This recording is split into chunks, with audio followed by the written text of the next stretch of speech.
Donnie and Dolly. The team is supported by ableauctions.ca. Closing your business? We can help.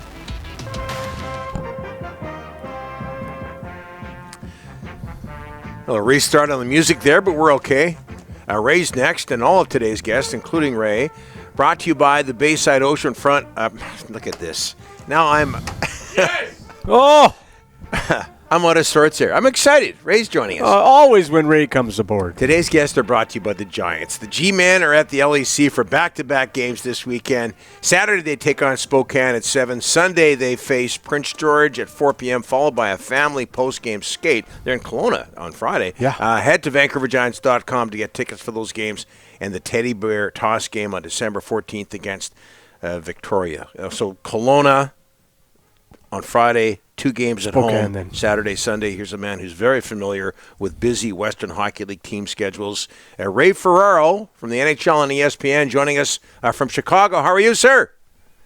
I'm doing good. That was a smooth entry. It really was. That was fantastic. You know what, Donnie? For your first time, it's great. I think you're going to get it. I really do. I think there's a future there. Yeah. Tell those guys at ESPN all about me, Ray, if you don't mind. Hey, I'm driving around the other day, and I'm on listening to 650, the radio broadcast, Canuck game. There's Landon, and then get back home, watch the rest of the game on TV. There's Ray. It's a Ferraro family reunion at Rogers Arena. Does he have more respect for the job you do broadcasting now that he's started broadcasting? Well, I think you'd probably a lame answer. You'd probably have to ask him, but I think so. I think most people that go into it are a little bit surprised. Like, look, we're not breaking rocks here, and we're so it's not like physical like that. We're not saving anybody's life either, so it's not that. But it's a lot harder than people might think. There's a lot going on. You can speak, and it's one thing to speak in a conversation with your buddies. It's another when you see a red light on a camera. It's also another. It's one thing to speak, but it's also like you got to stop. And like the stopping, I find the starting's easy. Like you just get going. It's the stopping and making it sound like you've concluded your thought when somebody's in your ear telling you time, they're telling you to stop. It's, so I think so. I think he's got lots to learn, but he's really eager to learn it. It's not like he didn't play. He played 15 years or 13 years of pro hockey. And so he's got a pretty great, I think, feel for the game, and he's loving it. He's really enjoying being on the air. I'm sure you've heard it a million times, too. His voice, and this is not shocking because you are his dad. His voice and your voice are identical. Yep. And you talked about broadcasting. Concise is an important word I should learn it in our business. We should. Donnie, both. Well, Dolly, you're not exactly short on words either. But it's like we all like to talk, and like you. And I find like I'll have something in my head and then another idea pops in and then I just keep talking and then pretty soon I feel like I'm in the middle lane of the highway and I'm getting to the exit. It's right there, but I can't get there. And it's a bad feeling. And I guess the more experience you get, the better you get at it. The one thing is like we use some pretty similar phrases. Yeah. And so that even makes it sound more familiar. I don't know if you've heard Nick Olczyk in Utah. He sounds a lot like Eddie. He really does. Like just some of the phrases, and I've known Nick since he was a baby, and sometimes he says some things, and I'm like, oh my God, that came right from Eddie. Like it didn't come from Eddie, but it just came from Eddie. Yeah, I feel the same way listening to Landon. You're in Chicago, Panthers at Blackhawks. Connor Bedard, 3 goals, 12 assists, 15 points in 19 games. We saw him in Vancouver recently. The body language wasn't great, Ray, and I'm sure he doesn't like the fact he's got the 3 goals in 19 games. Right. He'd like to see more. What are you seeing from him right now?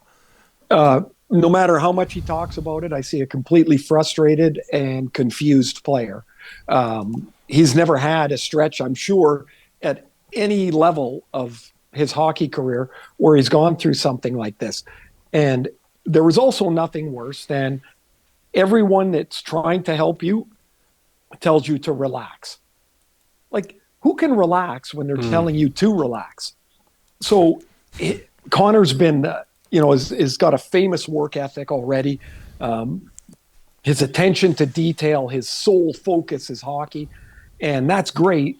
But it's right now, like, he looks overwhelmed to me. Like the shorthanded goal, or the empty net goal, I'm sorry, that he gave up the other night. Like, he ran right into JT Miller. Like, it's like he didn't even see him. That's so unlike Connor.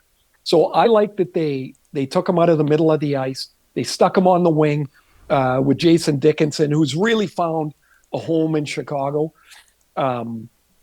Dickinson's really a solid defensive guy who scored 20 goals last year.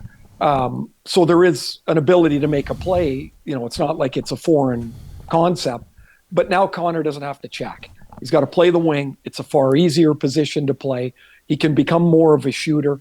I guess I noticed, just as I said, just all that frustration, all that effort. It's almost too much effort. And the key is to relax, but it's a hell of a lot easier to say than to do. Ray, the big story in Vancouver this week, JT Miller, looks like a reset, physical, mental. What did you think when you first heard about it? Oh, surprised, like shocked, like everybody else. I guess when the statement came out and there was no adjoining statement from the PA, right, which there would have been had it been, some like going into the assistance program. Yeah. When I didn't see that, my next thought was, it's none of my damn business. It says personal. That means it's personal. It's not my objective or concern to dig into it. We'll either hear about it or not hear about it. My sole thought is, I hope he's okay. I hope his family's okay. I hope his extended family's okay. And that was it. Like you can speculate all you want, but it's full of beans because I don't know, and I'm not interested in digging around and seeing if I could find out a tidbit here or a tidbit there. 2-4 on this 6-game homestand. 3-5-3 at home. Ray, what's going on? Yeah. Why are they struggling at home? Well, they give up too many goals. They play too loosely. I don't know what you guys thought. I thought the Ranger game was one of the best games I've seen all year. Exciting. Exciting, effort. Looked a little bit more like last year, like there was a relentlessness to their play. Even when they got behind, you felt like they weren't out of the game. The rink wasn't flat. There was lots of energy. Like, even on the game-winning goal, like, you can criticize Pettersson if you want because he got the puck taken away from him. The reason he got the puck taken away from him is worked his ass off to get back and took the puck away from Zibanejad. Yeah. And in that moment, Zibanejad then beat him on a 50-50 battle. But Pettersson had just beaten him on the same battle. Like, that happens.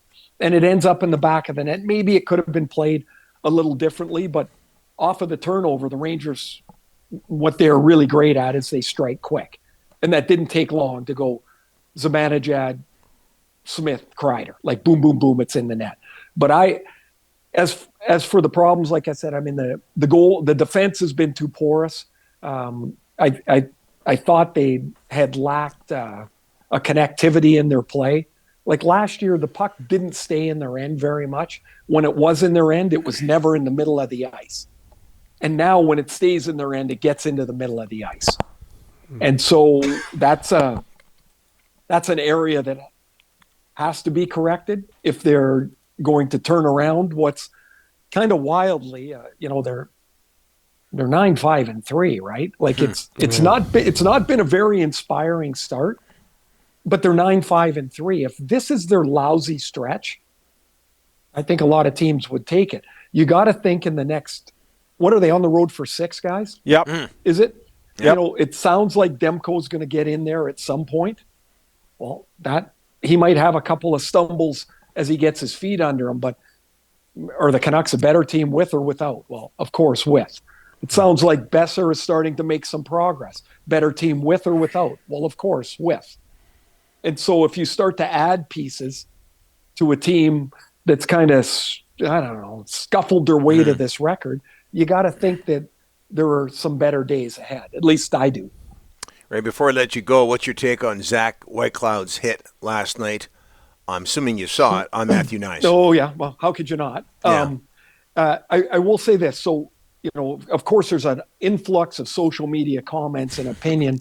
Same thing as Reeves' hit. It's not even close. Not even close. And for all the Toronto fans that said, well, Nurse should have had his head up, well, then, by extension, Knies should have had his head up. The distance traveled for Reeves compared to the distance traveled for Knies was exponentially greater. Whitecloud didn't go anywhere. He's standing right in front of him. You're taught as a young kid, keep your head up. And that goes through your whole life until you stop playing hockey. I did this 1,258 times, right? I think I got a decent idea about keeping your head up. And sometimes your head should be up and it just isn't. Unbelievably, you don't see the danger right in front of you. So Knies didn't see the danger right in front of him. Mike Greer hit me one time in Edmonton. Mike Greer weighed 230 pounds. Like, how I couldn't have seen him. He went over top of me like a speed bump. Like, I didn't even see him. It was like he got dropped out of the roof. And he went right over top of me. So sometimes you don't have the awareness to get away from the danger.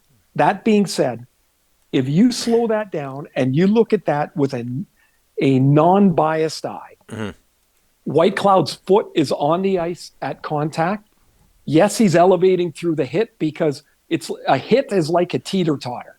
If you think about it, you put all your weight on one side of the teeter-totter, the back end goes up. So Whitecloud's back foot goes up in the air. His foot is on the ice when he makes contact. I think if at the very most, it's a penalty on the ice. They called a 5-minute major. Had it been that, I think I probably would have said, I don't really agree with it, but I get it. We're trying to get any high hit out of the game. I get it, but I don't even think it was a penalty. And don't forget, this is critically important to this whole review process. Call the major on the ice. They get on the headset. They go to the situation room. But the officials are involved. This is not a one-way conversation. If the officials feel at the end of the day that's a 5-minute major, or after getting review looks at it, they feel it's nothing, you got to remember it's a back and forth. It's not just 4 guys in jackets making a decision in Toronto. And there was a penalty in the play for roughing Whitecloud. Whitecloud had nothing to do with the hit. For people who were right. So there's the thing: is they're reviewing the hit.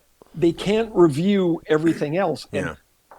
And unfairly, the Leafs ended up shorthanded out of that because Benoit jumped on Whitecloud. That's right. And he got 4. Right, and so, but they can't review the whole thing. Whether people like Gary Bettman or not, 20 years ago, when they started bringing reviews in, he said, you got to be careful because this opens up a can of worms. All this time later, I think Gary's been proven to be right. It opens up all kinds of different what ifs because you can go to review. I still think it's better, but he was correct. Concise, intelligent, insightful, you name it. You nailed it all, Ray. Thanks for this one. Well, and I found the exit ramp. I found it. There you go. I'm still looking for it. Attaboy. I'll use it right now. Thanks for this, Ray. Perfect. Okay. Guys, be well. We'll talk to you next week. You bet.